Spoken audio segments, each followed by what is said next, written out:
सभी अभिभावकों को खूब खूब खम्मा गणी। अच्छा, खम्मा गणी का रिप्लाई कैसे करते हैं?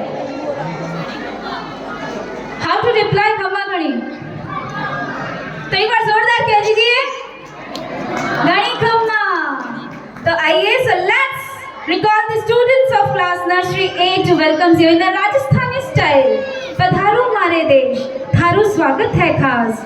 कंकड़ कंकड़ में बसे थारो इतिहास। बावड़ेरी मीठी बातें सुन लो, राजस्थानी रंग में थे भी रंग लो। इन्हीं पंक्तियों के साथ मैं स्वागत करती हूँ नर्सरी ए का। I request Vikas sir to up the song.